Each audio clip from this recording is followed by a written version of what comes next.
Okay, let's see. I think it should be working. Let's see if we can. Wait, what did the live? Okay. Yes. Yes, we are live. Nice. Cool. That wasn't too painful. It was not hard at all. This is really cool. This is our first time of using StreamYard. Yes. So it's a learning curve, but yeah. Shall I push this down just a titch? I suppose. Yay! And somebody's here. Who's here? Say hi. Don't be shy. It's fun that we have to have a username, and we pick the epics because that's what Nanny put us down on because she's letting us use her Disney Plus. Yes. Yeah. Which is awesome. Wait, I realized. Oh, I just realized. I think we might be the viewer. Oh, we're famous. Or maybe someone clicked on it and left again. Oki's here. Hello, Oki. And unless I really severely misunderstood, isn't that cool? Yeah, you can. Yes. They can just. Morton didn't know about this feature. Well, I knew that it existed, but it's like, wow, that's really big. Yeah. And Andreas is here as well. Put Andreas on the screen too, so he can be famous. Andreas. I was just about to say, unless I really misunderstood his message, he said he would be here. Cool. So yay! In our secret society WhatsApp group. Ooh. Yeah, we've been gone for a while because we were sick. I mean, we're still coughing a little bit, but it was miserable cold. Yeah, and Morton's like a Viking. Like he grew up drinking the milk right out of the cow. Like he never gets sick, and if he does, it's usually short. So this is like probably the longest you've ever been sick that I've ever known you. It was like I had like 6 days of fever. It was super secret. Yes. Oh, Sarah's doing SFE homework. Very cool. Yes, it was a pain in the buttocks. It was almost. I mean, it's weird to say this. I don't know how to say it. But it was almost a bit of a relief for me to also be a little bit sick so that I wouldn't just be annoyed at being the only healthy one with you just being whiny all the time. Yeah. And the kids caught it like very mildly and briefly. You would never have been able to tell they were sick because they were just as loud and silly and off the walls as ever. Yeah. It was just they were coughing and sneezing a little bit and like had borderline fever. But then they got better, so they it was so nice when they could go back to school. Yeah, but they were only home Monday to Wednesday. Yeah, so it wasn't too much. Then I only had one day of having actual work to do. My brother's here. Yo. Look, you're famous on the screen.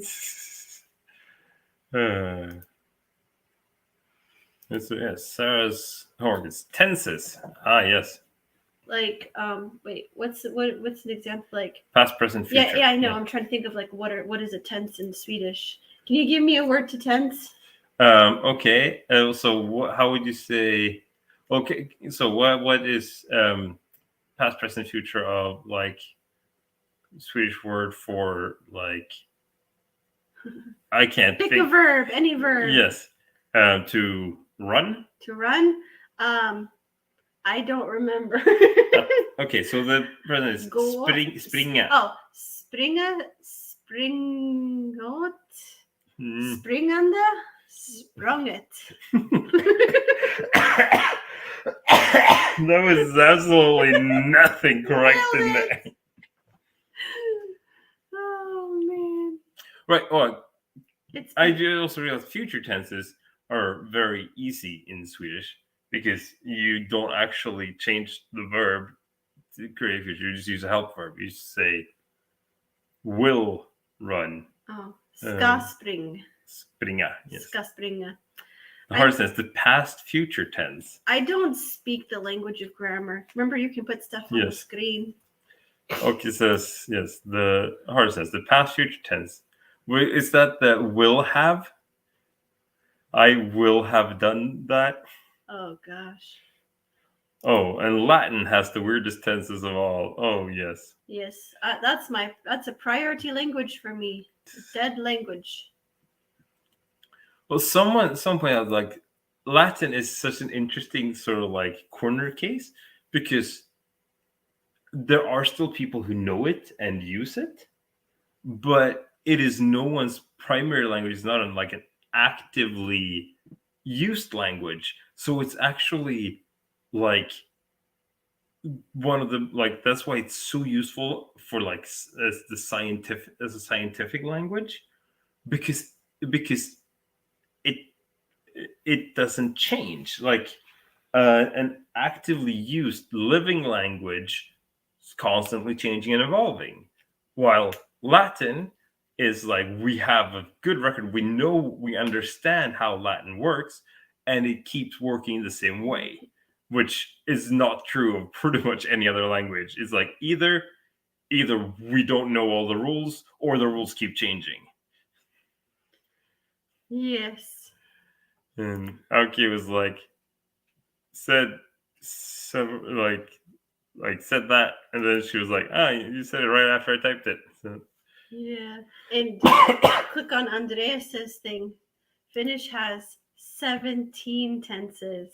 Yeah. Crime in Italy. That was the thing. Someone in Finland told me that apparently Finnish and Japanese are the languages that are the easiest for computers to learn, but then also some of the hardest for humans to learn because the rules are really complicated, but they cover everything. And so, like, once you learn the rules, which is easy for a computer to do, you're done. While Swedish and English and French all have tons of exceptions to all the rules. Gay's here! Hey, look, yeah. Woohoo! Convalescence plus fan community. Wait, who's a convalescent here? We are recovering from illness. Oh, my brain was telling me that convalescent meant like a person who's kind of a vegetable. No, that's wait. What's? Can we Google this real quick to figure out why I was thinking that? Yeah, I guess that's why Dutch is harder. So I've heard because we have more exceptions than rules. There are some parts of Swedish that are like that too. Yeah, languages. What are they good for? But I have said it before. I don't speak grammar, past participle. Yeah, a convalescent is someone who's recovering from an illness. Oh, okay. What's the word that's similar to that means like a person who's a vegetable? Comatose? Oh, I don't know. Or maybe my whole life I've just known that word wrong. I mean, that's very likely. Your language is said to be one of the hardest languages to learn. Yeah, right. German, for people. German wouldn't be the hardest to learn. German is beautiful and sticks to its rules for the most part. And once you've learned how to pronounce everything, it doesn't change. There's very few exceptions. Yeah, German is underrated. Yeah. I feel like there are some exceptions in German, but not nearly as much as in some languages. I'm so glad that it was German that I worked on before French, even though it spoiled me a little bit with its efficiency and niceness. And German is reconvalescent. Polish pronunciation is so hard to first learn, but they follow the same rules. So when you get it, you get it. Yeah, so it's a bit similar. Jesteś bardzo ładna. Kocham cię. That's all I can say in Polish. Well, except learned the word for lips. Just usta. Is that really the word for lips? Did VeggieTales really get that right? I mean, I feel like they would have. Okay. If they were gonna do that, but now that you've brought it up, I'm gonna have to recite that part of the song. I'm not even gonna ask people if they want it. I'm just gonna do it once you look it up. Okay, wait. Let me just. Merchant just has to look and see what this Polish word for lips is. Yes. It's very important, and if you don't understand why, then VeggieTales is the answer. Why did it go to Macedonia? I don't know. There was just something weird happened. So there's this beautiful song called "I Love My Lips." Yeah. It is Usta. Yeah, Phil Vischer. I don't know if he wrote that song or not, but he still gets all the credit because I like that guy. Yes. So there's a song by VeggieTales where Larry is talking about how much he loves his lips. And there's a part where he goes, and one time I got stung by a bee right on the lip. And wait, no. How does it start? No. Wait, no, because he got his lip stuck in the gate. Got my lip stuck in a gate. My friends all laughed. And I just stood there until the fire department came and broke the lock with a crowbar and had spent the next 6 weeks in lip cream with a kid named Oscar got stung by a bee right on the lip. And we couldn't even talk to each other until the fifth week because both of our lips were so swollen. And we did start speaking. He only spoke Polish. And I had like 5 words in Polish. 4 words in Polish. So now I know 5 because Oscar taught me the word for lips. Usta. Your friends all laughed. Usta. How do you spell that? How do you spell that? I don't know.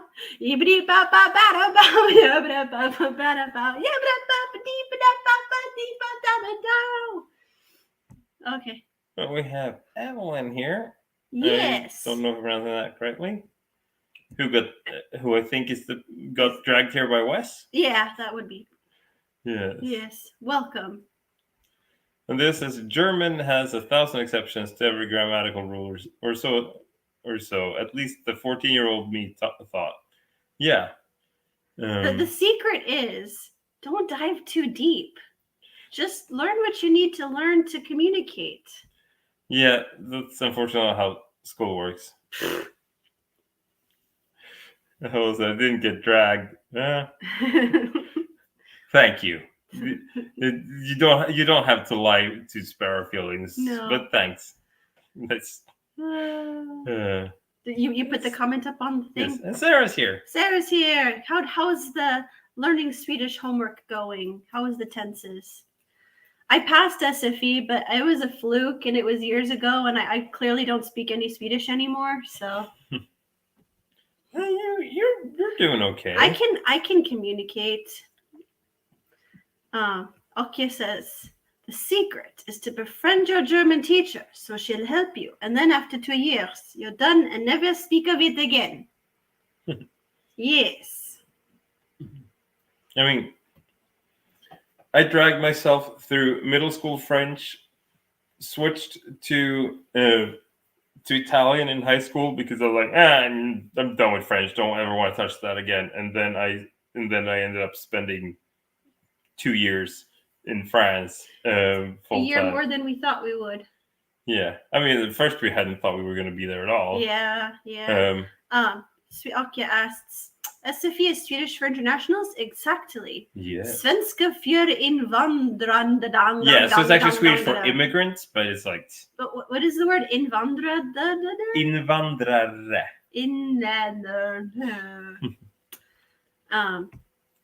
And Sarah's done with the tenses. I'm supposed to write sentences now, but I think I'm going to do them tomorrow morning. Yeah. Yes. Sometimes the exhaustion that comes from learning a language is real. It's a different kind of tired. Just full brain tired. All right. We were talking about past, future, and future past. Because then, so by this time tomorrow, you will have done them. Oh. Yeah. And Andreas played in a German language synth band. Yes. Because noise. Noise. Yeah. German synth music is mostly nice. Oh. Don't alienate one of our few friends in the world we have, Morten. Come on now. Evelyn only speaks 2 languages, English and sarcasm. Sarcasm can be fun, but it can also just get too painful. When jokes just get too far and it's just like, it hurts. Yeah. I've been in teams where I traveled with where we spoke so much sarcasm that we actually were kind of hurting and were like called out on it. Like, stop it. Take a break. Sarah says, also Days of Future Past. Oh. That's a X-Men movie, isn't it? Yeah, I think so. Is that one of the prequel Professor Xavier wheelchair? It's the one that goes. It's the one with the time travel. Like, is it the one with Elliot Page? Yes, and some stuff there, but also Andreas's German language synth band was a Christian German language synth band because facts. Oh, and there's also a Swedish techno act called Future Past. Oh. Oh, and here, goes into the whole past future things. I learned them for Latin class, and I was amazed, but I forgot. There was will do, will have done, would do, would have done, and there were, I think, 2 more that I don't remember. That reminds me of the scene in Big Bang Theory where they're like talking about time travel, and they get into like the absurd like grammatical tenses that you have to use if you're talking about like it's like what you are planning to do in the past once you time travel. So it's like, so I will have had done this or something. Oh gosh. I get so lost in time travel movies. And storylines. I find time travel really interesting. I did like years ago now, just as for myself, like as a writing exercise, I wrote like a couple different short stories that were like just different interpretations of time travel and what it could do. Didn't Einstein talk about time travel? In a sense. Like, yes, seriously, they have tests that would only work when time traveling. Yeah. Like we have the whole time, we think of it like this, but it's really like this. Well, okay. And you could go from bloop to bloop and skip over this part here. Or it's more okay. So basically, it talks about how time is basically just another dimension, like that's attached to space. So it's not like so you can like the same way as you can travel in different directions in space, you should theoretically be able to travel in different directions in time, but it's all very, very complicated. But it's basically the basic thing with the Einstein said is basically that like talking about time travel is sort of a moot point because all travel is time travel. It's just that we're all traveling through time at the same rate. I've traveled from the year 1986 to be here tonight. Yes. Except unless you're moving at very high speeds, because that affects how you experience time, because it just does. And it's like, I'm not saying that we are neurodivergent, but I'm not saying that we aren't, that we move around from language to time travel. Here we go. Okay, jumping on this too. Special relativity does teach us that one person can experience first A and then B, but another person can have B happen first and A second, where A and B are the same for both. Yes. And what is simultaneous for one does not have to be simultaneous for someone else. Yes. And time really does work differently. Like the time that you're waiting in line at the dentist or the time that you're on vacation, they're very, very different. But that's a psychological thing, not a physical No, it's definitely physical. Like when we're at the beach, time does slow down. Yeah, but that's the thing of like when you don't care about time and you're just playing and. But that is a really interesting psychological thing that I heard about. That where they talk about fast, slow, and slow fast time. where it's like things that that like what they talked about was that like when you're like waiting for your plane at the airport, you can like if your plane gets delayed and you're sitting there for 3 or 4 hours, that feels so long. And then you finally get your vacation, and that week you spend there feels like it just disappears in a moment. But then when you think back at it, you don't remember anything from the airport most of the time. But the trip that seemed like it went so fast, that's where all your memories are. So basically, the experiences that feel long in the moment are often short in the memory, while experiences that are feel short in the moment are often long in the memory. Which is like one of the big issues with like watching TV shows or like spending a lot of time in front of a screen by yourself, because they're often you create short time. It's stuff that happen quickly, like you in experience, but also don't take up a lot of your memory because there is nothing really to engage in, which is why we prefer watching TV shows together and talking about them, because we pause it, we talk about it, and we engage. Yes, because that makes TV watching a long experience instead of a short experience. Yeah, I laugh as soon as you bring up that though, because I have such a terrible memory for shows. Like for everything, I'm like, what's happening? Who is this character? Oh, Oki has actually got to teach special relativity. Oh, wow. Yeah, relativity. I knew you were smart, but dang. Yeah. Yeah. I don't let my brain break when people discuss things I don't get. My brain just kind of glides over them. It's like ice skates. It's just like shoof, shoof, shoof. Hey, Eichmann, he is here. Time travel for me means putting video clips together from months or years apart and making them receive at once simultaneously. That's very true. Yeah. I've had that feeling in editing before. But yeah, it's like I will never forget, like something that has stuck with my memory, speaking of relativity, was the guy who visited my high school and explained some of the aspects of relativity using tape. Because it was like, the one thing that tape is really, really good at is making straight lines.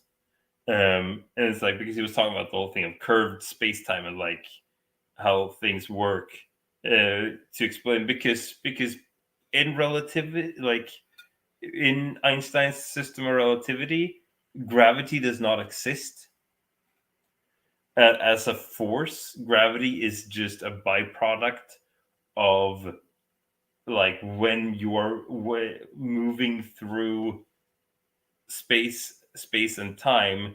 It's like there are curves that like you bring you back to to the same point in space where you started as you're moving through time. And he used tape to show that like I can make a straight line along this curved surface, and like the tape is completely flat, so you know that the line is straight, but we still come back down. Like we still create an arc that brings us up and then down again. As we travel through time, we move back to the same place in space. Okay, curved space-time is general relativity, which is so much harder. Yeah. Andres says, "Oh dear." Now we are in hard science stuff. Yep. Yeah, way over my head. Simone's here. Hello. Woohoo!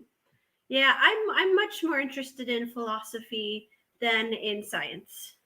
I like both. I know you do. Right, and this is study philosophy of religion. I really want to rewatch that show, The Good Place, and really like pay extra attention to the philosophy aspects of it. Yeah. That would be a great show to just like journal through while watching, just to like really take it apart. I'm currently digging into philosophy of science, Like morals? No, like just the philosophy of like, how does science work and what is science? How do you define actual actual science? What is science and what isn't? Science is magic. Because that's something, because I'm doing a research project right now, and so then like, and then well, just like surrounding, we're like, okay, we need to talk about like where we're coming from theoretically with this project. And so I was like, well, we should ground ourselves in just like the philosophy of science. Like, so there was this German dude, Karl Popper, who was just like, hey, like we should have an actual like system for how we're doing science so that we know we're doing it right. And he was like the first person to be like, there needs to be rules like that define what actually is science and what isn't. And I find that really fascinating. I was listening to a podcast not too long ago where they really combine like aspects of science and paranormal stuff. like it's serious, big time doctors and physicists and people really like looking into unexplainable things. Yeah. So stinking fascinating. Like there is some kind of quantifiable science in that when people are dying, no matter like what they believed, when they're dying, they are getting visited by dead family members and people, and they're having full conversations, and they're transitioning as they're transitioning out of life. Yeah, like that is so freaking fascinating. And then it becomes like, so then it becomes like, okay, what parts of this are testable? Like, is there anything here that is testable? And it's really interesting too, because like Popper wrote about how like there can, and like the big thing about like the philosophy of science is the whole thing of, okay, but does something have to be scientific to be true?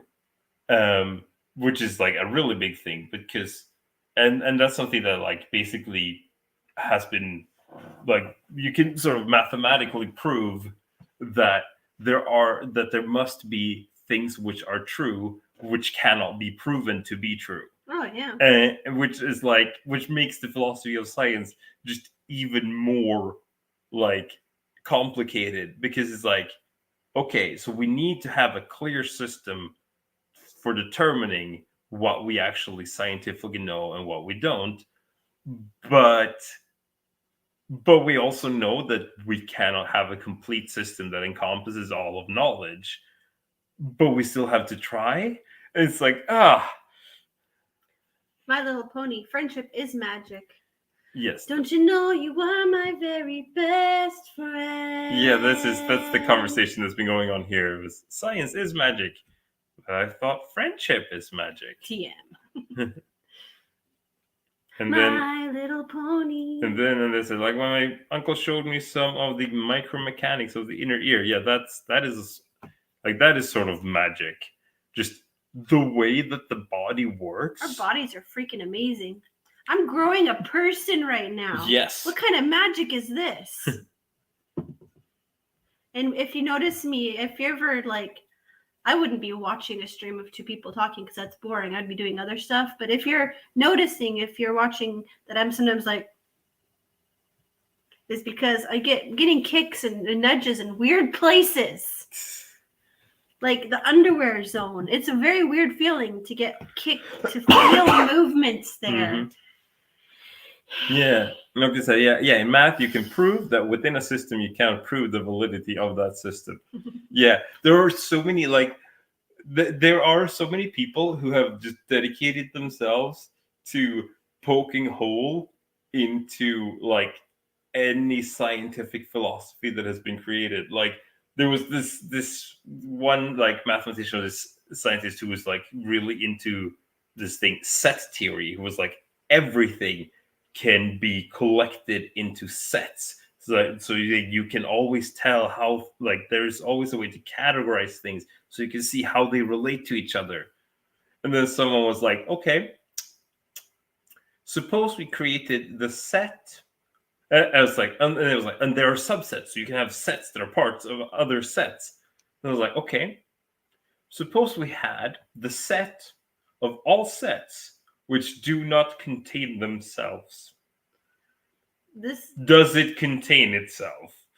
And it's like, why would you do that? This does not concern me, nor Sarah, nor Andreas. I know, but it's basically like, it is the classic thing of, the barber who only shaves people who do not shave themselves. Does he shave himself? This is your happy place of stuff, but it's just like gobbledygook for me. Yes, yeah, poor Andreas. Yes. The forehead. And then Lakia says, let's be nice to everybody. Okay, let's take a time to admire everybody admire me.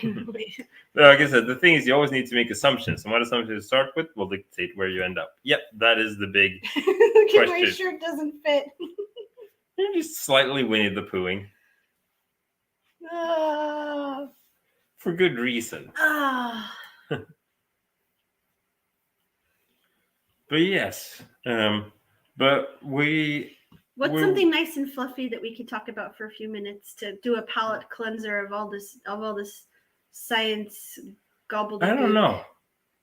It's like, what, I can't remember when we last live streamed. It was just like 2 weeks ago. Okay, yeah. But being sick kind of just made time feel so much longer. Yes. Talking about long time again, but we're not going into time. No. Kittens. Yes. I mean, they're. That's why my shirt was all unbuttoned. But like, wasn't like that big of a deal because what I was wearing underneath was perfectly covering up everything. But it was unbuttoned because I got scratched. Oh, right. That too. It actually bled. Oh, like, goodness. Enough that I needed to like actually have a Band-Aid on. And I put a My Little Pony Band-Aid on. It's catching too much of the light. Some glare. But yeah. I was like, why do the kids get all the cool Band-Aids? We put them on and then literally 3 seconds later they take them off. Yeah, even here says, I like that term, Winnie the Poohing. Yeah. Akia says, that looks like a healthy baby oven. Yep. Yeah. But yeah, the kittens aren't really kittens anymore. On the 20th is their birthday. That's a week. That's in a week. They are a year old. What should we do to make their birthday special? I don't know. It's not like they care. We can. It matters to me, Tony. And scratches all over my arm from playing with my pupper. He's super nice, but his claws are super sharp. Ooh, yeah. Oh. I don't remember the last time I got scratched. They're so gentle. They're such good cats. But something just happened when I was trying to get him out of the kids' room because it was their bedtime.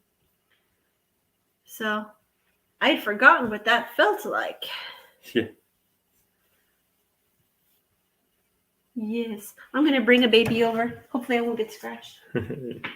Baby oven, isn't that a bit objectifying? No, I mean, no. Like, that's... I think it's an okay... Like, it's a term of endearment. It's as long like, it's really difficult with terms like that, but like, I feel like as long as the person using the term and the person receiving it are on the same page about it, it's okay. Like, you shouldn't say that to someone you don't know. What is the word in question? The baby oven. I don't mind. I've never heard it before, but yeah, but it's like, because it's clearly a reference to the phrase having a bun in the oven. Yeah. But if you don't make that association, then yeah, that would be weird. Yeah, I wouldn't call somebody out on the street that. Yeah, it says no live stream next week because of the birthday, or definite live stream next week to recap it. It really depends on how Morton's feeling. Yeah. He gets more social interaction than I do. Unless I'm super sick, I would rather have a stream because it's a chance to hang out. Yeah. And I suppose if you're really not into it, and I can do it by myself. But I just like to talk to you. Yeah. And with you. Here, I'll get with this. Okay, need to share this. When looking at baby shower gifts on Swedish Amazon translated to English, I saw the phrase "fresh baked parents," and then not on one thing, but on a lot of them. That's funny. Yeah, that's so nice that a few of you guys have asked for the baby registry information. I was starting to feel kind of discouraged about that it just wasn't working for anyone. Like, yeah. But technology doesn't always disappoint. Yes. Anyway, we need to send that. Katie's talking to a rock star tonight. I actually am. I don't know if you've watched my conversation with Kenny Lee Lewis. What's the band that he's been a part of for 40 years? Which one was the something band? Was it Dave Matthews? No, not Dave Matthews. What was it then? Let's see. Andreas is a hardcore musician, so he's heard of all the people. Yeah, but it's Steve Miller. That's Steve Miller band. Yes. He's been on the channel before, but I reached out to him to have him again because he did this really cool thing where he's did a concert to kind of raise money and raise awareness for First Nations people and how in a lot of those places they just get shuffled under the rug and don't get the help they need. And yeah, what was it like? It was especially that when crimes happen there, especially to like LGBTQ people and Two-Spirits, they're just like they have like high crime rates and very low solve rates on the reservations. Yeah. And that needs to change. Yeah. So I'm looking forward to talking to him about his experiences on the reservations and what he's learned from them and just more about that in general. So look forward to that coming out in, I don't know, several weeks, presumably. Yeah. He's married to Diane Steinberg Lewis, who was in that movie that's so weird. Sgt. Pepper's Lonely Hearts Club Band. Weirdest movie I've ever seen. I didn't get it, but it's from the 70s, so you have to be on some really good drugs to make sense of it. Well, I think it flopped pretty hard, I think. So so no one got it back then either. Yeah. It really seems like they were like, okay, let's just put as many celebrities as we can into this movie that is full of Beatles songs, and then they were like, and that's all they did. They didn't bother. The soundtrack is rocking, but it's like then I was like, okay, should we have like script and direction and like characters? And it's like, But my favorite, she is one of my favorite conversations. Oh, the movie is Dr. Pepper, Sergeant Pepper's Lonely Hearts Club Band. Like the album and the song. But I had her for 2 conversations on my channel. One to talk about the movie and one to talk about her mom being like the first Black radio host on an AM station that she just like raised a generation.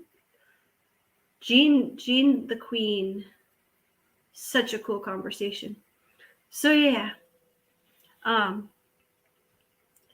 They said it can't be worse than The Naked Lunch by William S. Burroughs. I'll take your name for it.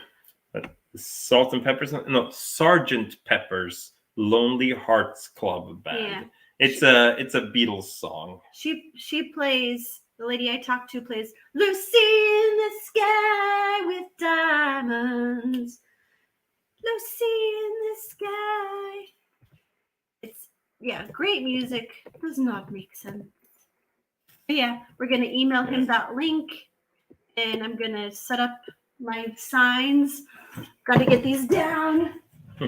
My listen, inspire, grow, in my Epic Kate show.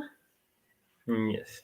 Make it all fancy and professional. So we're going to say thank you very much, and we'll try to be back next week. Yay! Okay, if you end up watching this movie all the way through, I really want to hear what you think about it. Or even if you just watch a few minutes, I want to hear what you think about it. Yes. Oh, nostrils. I was like, what are you doing? Oh, nostrils of death. Okay. Here you go. Nostrils of death. Nailed it. Well done, Morgan.